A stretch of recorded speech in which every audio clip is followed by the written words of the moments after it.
안녕하세요. 루안다 선교사 이송입니다. 예, 굉장히 부담이 되네요. 제가 주인공이라 하니까. 그리고 오늘 이제 아까 남편이 말씀드렸듯이 제가 정말 오랜 나그네 생활을 이제 정리를 하고 다시 루안다로 돌아가기 전에 여러분께 인사하기 위해서 잠깐 들렸습니다.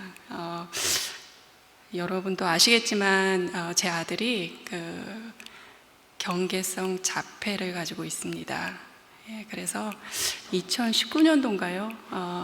아들이 고등학교를 졸업하자마자 너무 한국에 가고 싶어 했어요. 예, 자폐의 특징이 한번 꽂히면 꼭 그거를 해야 되거든요. 그래서 불안했지만 아들을 한국에 들여보냈습니다. 그때가 이제 코로나 그 시국이랑 좀 겹치는 때였는데 아들이 한국에 가서 굉장히 어려움을 많이 겪었어요. 정말 마음 아픈 일들을 많이 겪었습니다. 사기도 당하고 돈도 갈취당하고 그 다음에 뭐 가스라이팅도 당하고 또 맞기도 하고. 그래서 그 와중에 저는 루안다에서 학교 사역을 하고 있었습니다. 근데 이제 코로나 때 루안다 정부에서 학교를 다 클로징 하는 바람에 그 덕분에 저는 아들을 또 다시 케어러 한국에 들어가게 됐고요. 남편 이제는 남아서 사역을 하게 됐습니다. 그 후에 한 여러 번에 걸쳐서 아들을 이제 장애 등록을 시키기 위해서 노력을 했는데 받아들여지지 않았어요. 너무 이제 절망 가운데 있다가 마침 제 동생이 캐나다에 정착을 해 있었거든요. 그래서 제 동생의 그 권유로 아들을 데리고 2022년 12월에 캐나다에 들어가게 됐습니다. 아시다시피 뭐 캐나다, 미국은 복지시설이 굉장히 또 좋잖아요. 또 아들과 같이 장애가 있는 사람들에게는 도움이 될 거라고 생각해서 아들을 데리고 이제 그 겨울에 제가 들어갔을 때가 한 영하 38도였었어요. 들어간 곳이 또 마침 여러분 좀 연배가 있으신 분들은 아마 기억하실 거예요. 그 초원의 집 드라마 기억하실지 모르겠는데 거기 보면은 사방이 다 밀밭으로 이제 딱 둘러싸여 있고 사방에 지평선을 볼 수 있는 그런 인구 1000명의 시골 마을로 들어가게 됐습니다. 그러다 보니까 제 아들이 그 시간이 굉장히 힘들었었나 봐요. 10개월 후에 이 아들은 한국으로 런어웨이 했습니다. 도망갔죠. 근데 제가 이제 그 아들과 있는 그 시간 동안 너무나 절망과 고통 속에서 힘들어 했었어요. 아들도 마찬가지고요. 그래서 아들이 돌아간 후에 한 몇 개월 후에 한국에서 다시 캐나다로 돌아올 거라고 저는 생각을 하고 저 홀로 캐나다에 남아 있었습니다. 그 시간을 돌이켜 생각해 보면 저에게는 정말 고통과 절망 그 이상의 시간이었던 것 같습니다. 사람이 정말 힘들면 기도도 안 나오더라고요. 기도도 안 나오고 정말 하나님 앞에 원망 또 뭐 쏘아달 때는 하나님 또 저는 기억을 못 하는데 저희 남편한테 전화해서 제가 엄청 쏘아댔다고 하더라고요. 무책임한 아빠다고 막 그렇게 그런 정신없는 때를 이제 보내다가 제가 홀로 한 몇 달간 있으면서 제 자신을 돌아보게 되었습니다. 이 모든 것이 저는 저의 아들 때문에 제가 이 시간을 가고 있다라고 생각을 했어요. 선교사가 그 사역지에 못 들어가고, 그러니까 들어가고 싶어도 못 들어가고 이렇게 나와 있으면요, 그것에서 찾아오는 자괴감은 굉장히 큽니다. 그래서 저에게는 참 그 힘든 시간이었는데 동시에 제가 혼자 정말 결혼하고서 처음 저 혼자만의 시간을 갖게 됐거든요. 이제 그 시간을 제가 돌이켜보건데 제가 4년 전에 나왔을 당시에 제 모습을 보게 됐어요. 9년간 학교 사역을 하면서 저는 정말 많이 힘들었거든요. 정말 하나님의 능력으로 그 사역을 감당했어야 됨에도 불구하고 저는 제 힘으로 아득바득 그 일을 했었다는 것을 깨닫게 되었고요. 선교사로서 정말 저를 통해서 사랑이 흘러나가야 될 그런 위치에서 사랑은커녕 제 몸에 온 몸에 가시를 돋친 제 가까이 오는 동료들이나 또 저희 나누리 선교사들, 제일 가까운 저희 남편을 마구마구 이렇게 찌르는 모습을 제가 보게 되었습니다. 그래서 하나님께서 강의뿐만 아니라 제 그런 상태, 모습까지도 다루시기 위해서 이 시간을 허락했다는 걸 깨닫게 되었어요. 제가 캐나다 가기 전에 저희 어머님이 저한테 그랬어요. 너는 믿음이 없어서 아들을 캐나다에 데려간다고 막 그렇게 뭐라 하시더라고요. 여러분 보시기에 제가 믿음이 없어 보입니까?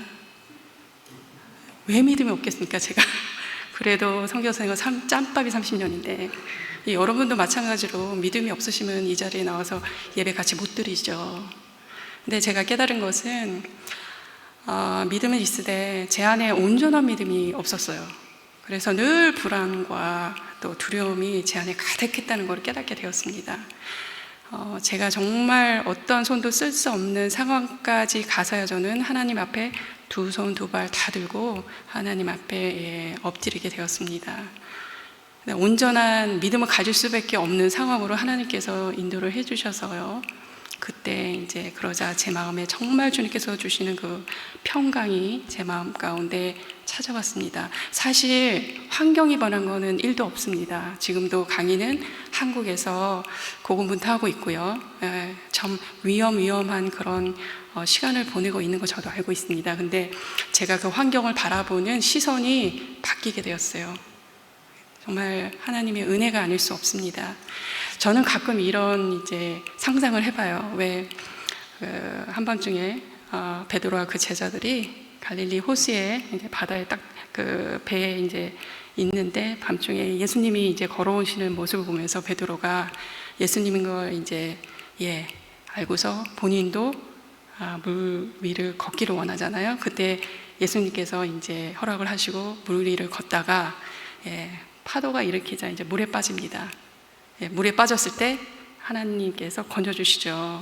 이거는 이제 다 아는 스토리고, 과연 베드로가 그 다음에 또다시 이런 상황에 있을 때 예수님과 함께 이제 걷다가 처음에 쳤던 그 파도의 몇 배의 파도가 임했을 때 과연 빠질까 안 빠질까? 또 빠질까 안 빠질까? 이런 상상을 해봤습니다. 사실 베드로가 빠져야 저한테는 굉장히 큰 위로가 되거든요. 어떻게 보면 사람은 경험을 통해서 학습되어집니다. 근데 참 이상하게도 저는 항상 예수님과 물 위를 걷다가 빠져요. 빠지다가 또다시 예수님께서 건져주시고, 그 다음에 큰 파도가 일면 저는 또 빠져요. 그럼 또 이제 예수님께서 건져주시고 반복이 되는 거죠. 그런데 그러는 과정을 되풀이하면서 저는 느낍니다. 제가 굉장히 보기에 좀 세 보이시나요? 아니면 그냥 이렇게 온순해 보이시나요? 사실 저희 남편도 저도 좀 강이거든요. 네, 저의 이 단단한 자아를 주님께서 조금씩 깎고 다듬으시고, 이제 그런 과정을 통해서 저도 제 자신의 힘이 많이 지금 이제 빠져 있는 상태인 것 같습니다. 그래서 제가 이제 온전한 그 믿음으로 다시 돌아오고 이 평강이 임했을 때 제가 정말 여러분도 그런 과정을 겪으면서 똑같은 고백을 하실 것 같아요. 정말 끝없는 인내로 저를 한 번도 시선을 놓치지 않고 저를 바라봐 주시고 안고 계셨다는 사실을 또 한 번 깨닫게 되었습니다. 그리고 이번에 또 참 중요하게 제가 느꼈던 거는, 제가 그 오랜 기간 동안 그렇게 혼자 멋대로 방황하면서 지냈던 그 시간, 하나님께서 저를 굉장히 존중해 주셨다는 그런 사실을 깨닫게 되었습니다. 그래서 예수님은 저의 반석이시고, 또 언제나 저는 철없는 막내딸처럼 제멋대로이지만 하나님께서는 언제나 영원한 저희 아버지시며 늘 곁에서 저와 함께 하신다는 걸 또 깨닫고 주님 앞에 정말 감사한 시간들을 이제 갖고 저는 다시 루안다로 떠나기 위해 이제 준비를 하고요. 이제 마무리되어서 저희 남편을 불렀어요. 저희 남편은 이제 또 오랜만에 보는데 같이 짐 싸고 마지막으로 또 이제 강의 한번 보고 다시 같이 루안다로 돌아가기 위해서 불렀는데 또 이렇게 와줘서 너무 고맙고요. 마지막으로 저희 가정의 그 어려운 부분들 아시는 분들 많이 있으시잖아요. 저희 가정을 위해서 기도해 주시고 또 이렇게 무신형을 도와주신 여러분께 정말 감사의 말씀을 드립니다. 저희 남편도 좀 준비한 말씀이 있어서 저는 이것으로 마치겠습니다. 감사합니다.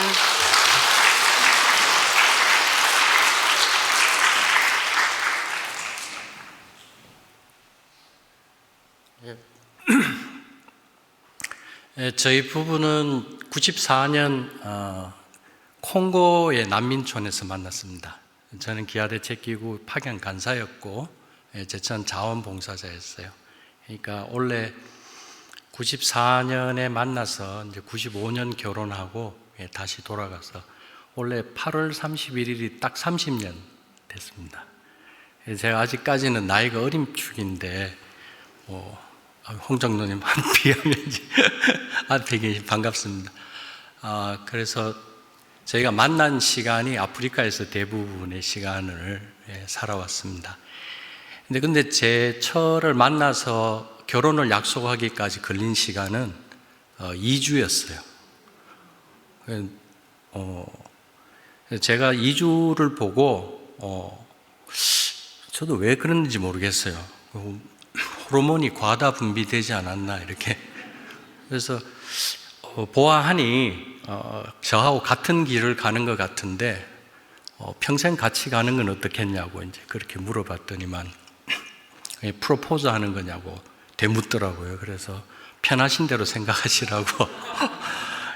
그런데 본인이 배우자를 위해서 오랫동안 기도해 온 제목들이 있다는 거예요. 근데 솔직히 이제 저는 그런 기도를 해본 적이 없어서 이제 어떤 질문이 나올까, 이제 어떤 제목이었냐 하니까 첫 번째가 자기가 이제 평생 같이 할 배우자는 크리스찬이어야 된다라고 얘기를 하더라고요. 그거야 이제 제가 94년에 아프리카에 도착했는데 93년에 예수를 믿게 됐습니다. 3월 17일 날 성경책 읽다가 이사야서 53장을 읽다가 예수 그리스도가 저에게 구주가 되신다는 걸 깨닫게 됩니다. 그거야 자신 있지 않습니까? 이제 보면 모르냐고 이제 그렇게 대답을 했는데 두 번째가 아주 이제 난감했어요. 평생 이 길을 계속 갈 거냐고 물어보더라고요. 그래서 아니 93년에 예수 믿고 94년에 막 아프리카 온 사람에게 평생 아프리카에서 살 거냐고 물으면 누군들 쉽게 대답할 수 있겠습니까? 그래서 가만히 생각하다가 지금은 모르지만 내가 지금 알게 된 예수 그리스도가 우리와 함께 하신다면 가능할 것 같다고 이제 두리뭉실하게 넘어간 기억이 납니다. 근데 세 번째는 진짜 대답할 수가 없는 질문을 하는 거예요. 자기가 결혼을 배우자를 위해서 기도했는데 세 번째 조건은 뭐였냐면 키가 커야 된다는 거예요. 웃으시는 거 보니까 제가 크지 않다라고 제가 딱 170입니다. 그래서 제가 그걸 어떻게 대답해야 될까 그러다가 성경 읽다가 예수 믿었으니까 성경책의 한 귀절이 갑자기 머리에 떠오르는 겁니다. 누가 염려한다고 키를 한 자 하나 더 할 수 있겠느냐. 말씀에 그렇게 쓰여 있지 않냐고. 기도해서 변화될 수 있는 거, 그거 우리 서로 논의하자고. 제가 말씀대로 살아보자고 그렇게 했는데 제 처가 잠깐 시간을 좀 달라고 하다가 얼마를 기다린지 기억이 잘 안 납니다. 시간이 그렇게 막 빨리 가는 것 같은데 본인이 그때 오케이 했어요. 그러고 나서 지금까지 30년입니다. 저 사람이 아까 전에 고백한 이야기 중에 루안다에 있는 저에게 전화해서 아들은 한국으로 엄마를 두고 떠나버렸습니다. 이제 아주 절망을 했던가 봐요. 이제 본인은 기억이 안 난다는데 원래 가해자는 기억하는 법이 없습니다. 저는 전화통을 들고 1시간 동안 들었는데 그 중에 이제 잊어지지 않는 게 뭐였냐 하면 저 사람 뭐 부인하면 저는 할 말 없는데 당신 할 만큼 했다. 지금 그만둬도 누구도 당신에게 손가락질을 할 수는 없을 거야. 이게 뭘로 들리겠습니까? 그러니까 이제 그만두고 철수하자는 겁니다. 뭐 기억 안 난다면 할 말 없습니다. 그런데 그 말을 듣고 제가 전화를 끊고 난 다음에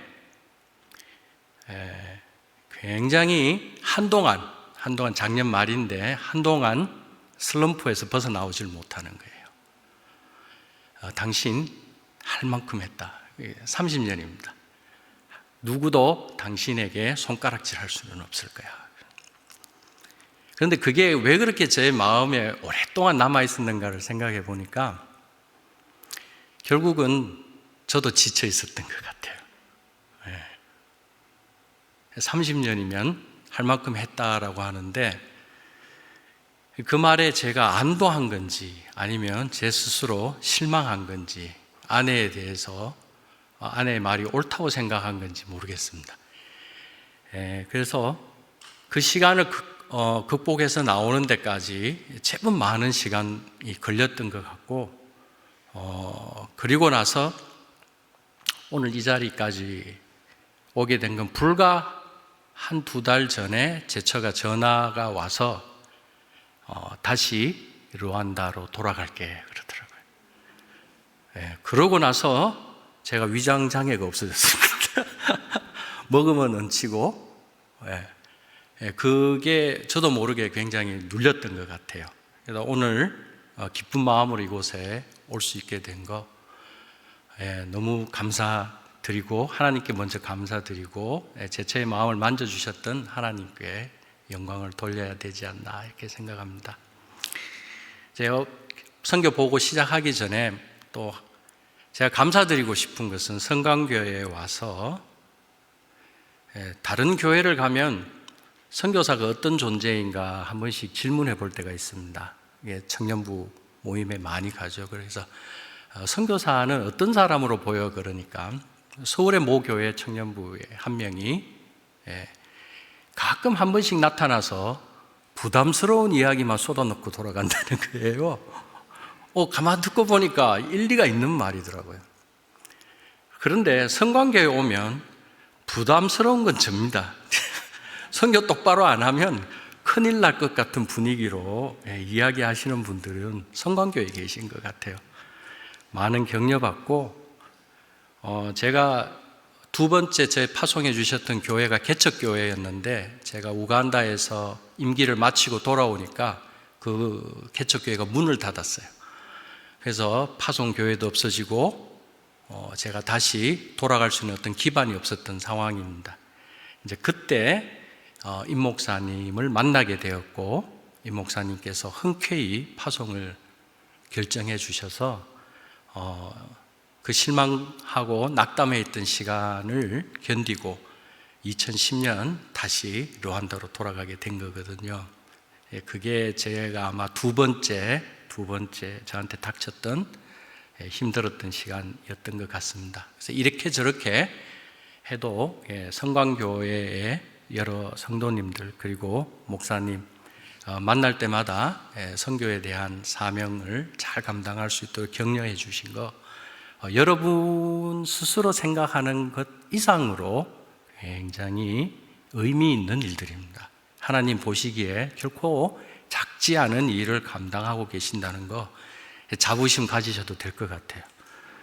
성광교회 웬만해서 다니기 힘든 교회지 않습니까?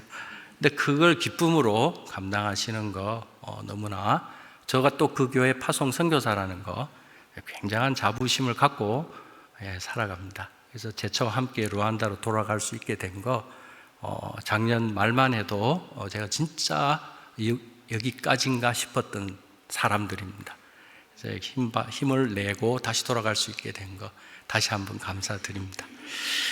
자, 그러면 저희 르완다에 대한 이야기, 그리고 저희 가정에 대한 이야기, 그리고 저희가 섬기고 있는 일들, 그 나누리의 선교사들의 모습, 살아가는 모습들, 그리고 르완다 사람들의 모습들, 그리고 마지막으로 르완다를 위한 기도에 대해 어떤 기도를 같이 해주시면 좋겠다라는 거 슬라이드로 정리해 봤습니다. 대부분 사진이니까 어렵지 쉽게 할 수 있을 것 같아요. 그 다음 슬라이드는 르완다의 자연 환경에 대한 사진입니다. 한국 강원도 같은 느낌의 산악 국가입니다. 그 다음요, 5개의 휴화산입니다. 화산을 갖고 있는 4,000m 고지에 부터 1,500까지의 높은 지대에 있는 산악 국가고요. 다음입니다. 구름이 산 밑에 있는 그런 마을입니다. 지나가다가 찍은 사진이고요. 다음은요. 저런 호수가 곳곳에 있습니다. 다음 사진도 호수의 사진입니다. 그 다음은 호수의 새벽입니다. 호수의 새벽에 나가서 찍은 사진이고요. 그 다음은 석양질대의 모습입니다. 얼마나 아름다운 나라인가 보여드리고 싶습니다. 다음 사진은요, 키갈리 시내 야경입니다. 보기보다 인구 100만이 사는 수도고요. 다음 사진은 저희 나누리 병원과 센터의 야경입니다. 다음 사진은 일반적인 교통 상황이 어렵다 보니까 자전거 많이 타고 트럭도 저렇습니다. 오르막길 가는데 자전거 타고 가는 사람들이 트럭 붙잡고 있는 재미있는 모습이고요. 다음 사진입니다. 여전히 강과 호수를 저런 보트를 타고 건너다닙니다. 다음 사진은요, 그곳의 소입니다. 우리가 알고 있는 소하고 모양이 달라서 뿔이 상당히 길고 고기보다는 우유를 얻기 위한 소입니다. 유목의 전통이 있는 나라다, 그런 뜻입니다. 다음 사진은요, 많이 먹는 꼬치구이입니다. 길 가다 보면 저런 꼬치구이 먹는 거, 감자, 주식이 저런 겁니다. 다음 사진입니다. 이제 저희 가족에 대한 모습, 제가 94년 난민초원에 도착했을 때 제 모습입니다. 27살입니다. 그때부터 지금까지니까요. 상당히 다른 사람이 서 있는 것 같습니다. 제가 봐도. 그 다음 사진은 그때 만난 아가씨가 아까 보신 이송희 선교사입니다. 케냐에서 태어난 첫째 딸 훈입니다. 그 다음 사진은 뉴욕에서 공부하고 있을 때 태어난 막내 아들, 아까 전에 소개한 강희가 엄마 품에 안겨 있고 중간에가 지니, 둘째 딸입니다. 그래서 큰딸 훈이, 지니는 케냐에서 태어납니다. 그리고 아들은 메이드 인 USA입니다. 그리고 두 딸은 메이드 인 케냐, 저는 메이드 인 코리아, 그렇게 됩니다. 다음 사진은 우간다 2004년에 막 부임했을 때 저희 사무실 앞에서 찍은 저희 가족 사진입니다. 목사님은 그 이듬해에 만났습니다. 2005년. 그러니까 목사님을 처음 뵐 때가 제가 저기 일하고 있을 때였습니다. 다음 사진이 2008년 임기 마치고 한국 들어가기 직전입니다. 그 다음 사진은요, 2010년 르완다 키갈리에 다시 도착한 저희 가족 사진이고요. 다음 사진은 둘째 지인이 졸업식입니다. 그러니까 한 7년 전에 저희 가족의 모습입니다. 다음 사진이고요. 2년 전 아들을 하고 엄마는 캐나다로 가기로 결정하고 저는 르완다로 돌아가고 딸 둘은 싱가포르에서 공부하고 취직해 있습니다. 그래서 흩어지기 전에 한번 다 모여서 그때 사진 한번 저런 사진이 없었는데 사진관에 가서 찍어본 건 처음이었던 것 같아요. 그 다음 사진은요, 올해 4월, 5월 이송희 선교사 르완다 휴가로 3주 나와 올레입니다. 올레. 그리고 큰딸 훈이가 마침 같이 나와서 지금 우간다에 소진 선교사님들하고 같이 있는 장면입니다.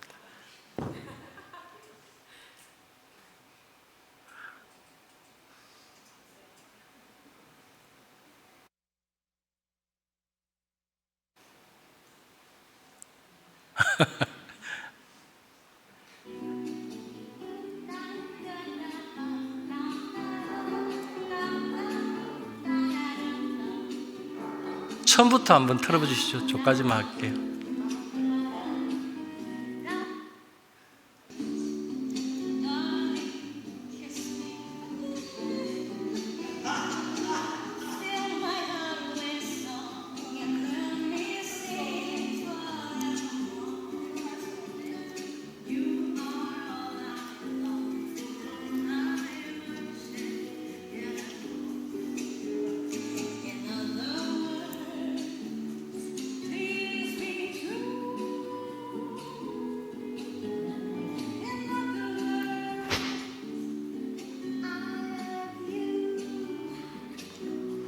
예, 여기까지만 할게요.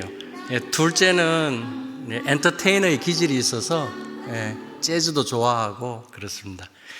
예, 그 다음은 저희 가족들이 살아왔던 이제 루안다라는 지도입니다. 이게 굉장히 작은 나라예요. 경상남북도 크기를 합쳐놓은 것보다도 작다고 하니까 한 2시간 정도만 운전하면 국경에 도착합니다. 동서남북 어디로나. 키갈리라는 시가 루안다 한가운데 있습니다. 그런데 실제로 루안다가 아프리카에서는 가장 작은 나라인데 아프리카 대륙 자체는 굉장히 큽니다. 다음 슬라이드 보시면 깜짝 놀라실 거예요. 미국도 중국도 유럽의 웬만한 큰 나라들을 다 집어넣어도 아프리카 대륙 안에 다 들어갑니다. 그러니까 실제로 적도를 끼고 있어서 지도상에 작게 보이는 것 뿐입니다. 인구 12억에 세계에서 어떻게 보면 유라시아를 합친 것 빼면 가장 큰 대륙입니다. 그래서 잠재력이 풍부한 땅이라는 것. 그 다음 슬라이드요. 루안다의 왕족의 사진입니다. 식민지 때 찍었던 자료 사진인데요. 왕족입니다. 그 다음 사진 보면 유목의 전통을 갖고 있었던 나라였고요. 그 다음 사진은 잘 아시는 오바마 대통령 내외와 카가메 대통령, 루안다 대통령과 그 딸입니다. 방문했을 때 사진 보시면 오바마 대통령도 상당히 큰 키인데 오히려 저기서는 제일 작게 보이죠. 실제로 카가메 대통령은 자기 가족들 중에 키가 제일 작대요. 딸의 키가 웨슬리 대학 나온 걸로 들었는 것 같은데 키가 2m가 넘습니다. 장신인들입니다. 다음 사진요. 아시다시피 루안다는 94년 제노사이드 인종학살을 통해서 세계에 알려진 나라인데 당시 600만 인구 중에 80만이 재래, 그러니까 칼이나 창, 도끼 같은 걸로 학살된 곳입니다. 지금 보시는 사진은 키갈리에서 한 40분 떨어진 야마타 교회의 학살 현장을 보존해 놓은 곳입니다. 지금은 다 치워지고 그 다음 사진 부탁드립니다. 그 지하에 인고를 이렇게 수습해 있습니다. 인구 600만에서 80만이 사라진 비극이죠. 그 다음 사진은 현재 대통령인 카가메가 이제 반군을 조직해서 우간다로부터 루안다로 넘어오면서 내전이 시작되고 지금은 완전히 이제 종식된 상태로 전후 30년이 지났습니다. 다음입니다. 루안다의 종교 현황을 보시면 올해 센서스가 나온 자료를 아직 못 받았는데 2014년 거의 10년 전의 사진을 보시면 카톨릭이 대략 40%, 프로테스탄트 개신교가 37, 6 제가 잘 안 보입니다. 그 다음 어드벤티스트가 11% 그렇게 구성됩니다. 그렇게 따지면 크리스찬이티라고 불리는 종교는 국민 대부분이 믿고 있는 그런 나라이다 이렇게 됩니다. 그런데 실제로는 다음 부탁드립니다. 다음 사진 보시면 아프리카 전반적으로 북부 아프리카는 이슬람의 아랍 민족들입니다. 근데 사하라 사막 이남을 보시면 크리스찬, 개신교, 카톨릭을 합쳐서 이야기하는데 그 못지않게 크게 자리 잡고 있는 건 IR이라고 되어 있는 재래 종교를 말합니다. 그래서 혼합주의, 기독교를 식민지 지배를 통해서 받아들이긴 했지만 본래 자신들이 믿고 있는 신앙과 혼합된 형태의 신앙을 갖고 있다. 이제 그렇게들 설명합니다. 다음 부탁드립니다. 이제 나누르이 선교사들의 모습을 잠시 보여드릴게요. 루안다에서 저희 금요 기도회 할 때 모습입니다. 저희 센터에 많이 모여 있을 때 한 20명까지 있었던 적이 있습니다. 그 다음 사진은 현재 남아있는 인원들입니다. 제가 가운데 있고 제 오른쪽, 여러분 보실 때 오른쪽 맞죠? 오른쪽에 박준범, 백지연 의료 선교사 2명, 그 옆에 김남숙, 최항덕 선교사, 이번에 파송해 주신 물리치료, 그 다음에 방사선 기사, 이렇게 두 부부, 그리고 저희 이제 제처는 캐나다에 있었고, 또 다른 학교에서 사역하고 있는 선생님, 우리 교사 선교사들, 그렇게 같이 찍은 사진입니다. 밑에 개는 제가 오랫동안 길렀던 루안다 토종개고요. 다음 사진입니다. 제처는 좋아할 것 같아요. 저희 2&5 크리스찬 아카데미 1회 졸업생들입니다. 제 처가 이렇게 유치원 때부터 초등학교 졸업할 때까지 길러냈던 제자들, 지금은 다 이제 고등학교 가서 있습니다. 그때 같이 길러줬던 선생님들 옆에 사진입니다. 공부 잘한답니다. 저는 뭐 어떻게 가르쳤는지 모르지만 공부 잘하고 굉장히 행실이 바른 걸로 두고두고 이제 제 처가 자꾸 저한테 자랑하니까 그런 줄 알고 있습니다. 그래서 한번 초대해서 저희 같이 식사하고 격려하는 그런 자리입니다. 다음 사진이요. 낯익은 사람들 많이 보이시죠? 예, 우리 루안다에 단기 선교 오셨던 성광교회 단기팀입니다. 출발 직전의 모습 사진이고요. 오셔서 여러 가지 사역 감당하셨는데 다음 사진. 그 중에 이곳을 방문하셨어요. 오셔서 아이들하고 시간을 가져주셨는데 사진에 나오는 아이들과 옆에 자넷이라고 하는 아줌마입니다. 근데 자넷이라는 분이 오셨던 분들 만나보셨을 것 같은데 그 마을에 상당히 참 아름다운 마음을 갖고 있는 분이에요. 저 아주머니의 집 앞에서 아이들이 늘 공터가 커서 모여서 놀고 있는데 여자아이 6살짜리 아이를 그 동네 어른이 추행을 했던 모양입니다. 그래서 뭔가 마음이 부서진 아이의 사건을 보고 감옥 같습니다. 자기 집을 열어서 동네 아이들을 안전하게 집 안에서 놀라고 허용하고 본의 아니게 그런 걸 생각지 못했는데 유아원을 시작하게 된 사람입니다. 자넷이라고 합니다. 제가 감동해서 만나러 갔다가 다음 사진은 실제로 그 집에 애들 모아놓고 가르치고 있는 장면. 그 다음 사진은 급식할 때입니다. 급식을 저희 병원에서 지원해주고 있는 상태. 저 상태에서 제가 그 자넷의 이야기를 듣고 한번 만나러 가고 싶었던 겁니다. 그리고 그 다음 사진은요, 성광교회에서 오신 단기팀에서 남겨주고 가신 4,500불의 헌금을 가지고 저 건축을 시작합니다. 그래서 그 좁은 공간을 넓혀서 교실 2칸과 부엌 1칸, 그 다음에 화장실을 짓는 데까지 4만 불 들어갔습니다. 그러니까 10분의 1을 놓고 가신 거죠. 제가 기회 있으면 10분의 9를 청구할까도 생각을 해봤습니다. 저한테 그 돈을 주고 가셨는데 어디에 쓸까를 궁리하다가 저게 제일 좋을 것 같다 이렇게 생각합니다. 그래서 페인트 칠하고 한 거는 다음 사진부터 합니다. 제 고향이었던 대구의 대보원교회 청년들이 올라와서 이제 벽화를 그려주고 갔습니다. 그래서 성광교회가 심었고 대보원교회가 물을 주었고 오직 하나님께서 키우시는 거죠. 억울해하지 마세요. 시작은 성광교회가 한 거니까. 다음 사진부터 합니다. 애들 제 펫타이어 구해다 줬습니다. 놀이 기구가 없어서 저렇게 뜬다.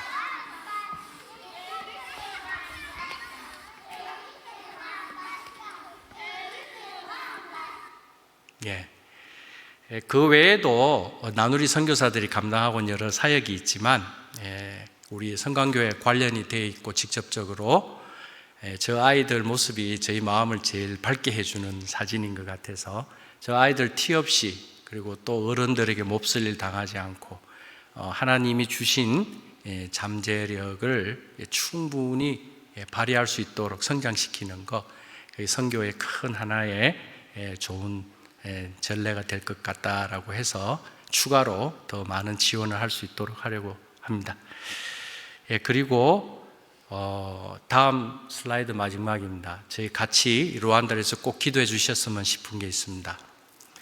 사진에 나오는 건 BBC에서 얼마 전에 보도된 내용인데, 루안다 교회 4,000개가 정부 명령에 의해서 문을 닫게 됐습니다. 여러 가지 위생 규정, 주차장 문제, 교역자들의 학위 문제, 여러 가지 자격 조건 많습니다. 그 다음에 소음 방지, 교회에서 나오는 소음을 완전히 차단할 수 있는 시설을 만들어라. 그 아프리카 교회의 어려운 이야기잖아요. 그 다음에 나온 기사, 이제 크리스찬 투데이에 나온 기사에 나온 숫자가 조금 더 증가한 거 보이실 겁니다. 5,600. 그 다음 보시면 현지 신문입니다. 현지 신문에 나온 건 7,000. 제가 나오기 전에 마지막 들은 이야기는 10,000입니다. 그러니까 전국 교회의 65% 정도에 해당하는 교회가 현재 문을 닫고 2달째 들어갑니다. 그래서 장기 집권하면서 현재 대통령이 교회에 대해서 굉장히 완강한 태도를 보인다. 저희가 2달 가까이 문을 닫고 있으니까 이제 얼마나 많은 사람들이 힘들어 하겠습니까? 그래서 제가 굉장히 가깝게 지내고 멘토로 생각하는 목사님 한 분 계신데, 김경수 목사님이라고, 그분 신방 가셨다가 그 구역에 성도들이 모여서 찬송을 하는데 립싱크를 하더랍니다. 소리를 내면 고발 당할까봐 이게 집에서 모이는 모임조차도 허용이 안 된답니다. 그래서 같이 모여 있기는 하는데 그 모든 걸 그냥 눈짓으로 소리 내서 찬송할 수 없는 그런 나라가 되어버렸습니다. 이게 언제까지 가게 될지 모르지만 제가 굉장히 마음이 답답하고, 하나님이 세우신 교회를 문을 닫게 한다라는 것이 얼마나 참 무모한 일인가에 대해서 하나님께서 분명히 거기에 대해서 답을 하시지 않을까 생각을 합니다. 와서 고민이 되어서 임 목사님 따로 만나는 자리에서 제가 어떤 일을 루안다에서 해야 될지 모르겠습니다. 어떻게 하는 것이 진짜 하나님을 따르는 사람의 행동이어야 되는 건지 굉장히 고민되고 판단이 잘 안 됩니다. 이렇게 그 김경수 목사님 교회도 문을 닫았고, 그분이 세우신 신학교도 당연히 문을 닫았습니다. 이제 그 여파가 어떻게 될 건지에 대해서 상당히 저도 궁금합니다. 그래서 꼭 기도해 주셨으면, 교회를 아예 처음부터 세우지 못하게 한 나라도 이슬람 국가도 아니고, 있던 교회가 문을 닫고 2달이 넘어가고 있습니다. 그래서 답답한 마음에 같이 꼭 기도해 주시고, 찬송이 있어도 소리 내어 부르지 못하는 나라가 있을 수 있다는 것, 그렇지 않았었어요. 한 번도 이런 일을 저도 처음 겪어보는 일이어서 함께 기도해 주셨으면 하는 마음에 오늘 기도 제목으로 올립니다. 제가 30년 전에 예수 그리스도를 믿고 깨달은 게 있다면, 그리고 지금까지도 계속해서 새롭게 깨닫는 게 있다면, 하나님이 통치하신다는 것에 대해서 저희가 순전히 받아들일 수 있어야 한다는 것을 깨닫습니다. 하나님이 그 때를 결정하시는 것이고, 하나님의 계획이 궁극적으로 선하시다는 것에 대해서 저희가 믿는다면, 두려워해야 할 것도 피해야 될 것도 저희가 늘 가슴을 펴고 당당하게 살아갈 만한 충분한 힘이 된다라는 것, 그것을 저희가 깨닫는 거 아닌가 이렇게 생각을 합니다. 때로는 낙담하고, 아까 전에 저희 가정사를 들으셨지만 때로는 낙담하고, 때로는 여기까지인가 보다 싶은 순간이 왜 없겠습니까? 그러나 하나님이 저희를 통치하시고 그분의 계획이 선하시고 그분의 때에 우리의 모든 기도를 이루어 주실 것을 믿습니다. 그게 저와 우리 성강교회 성도님들이 함께 같이 갖고 있는 믿음의 총체적인 것이 아닌가 그렇게 생각을 합니다.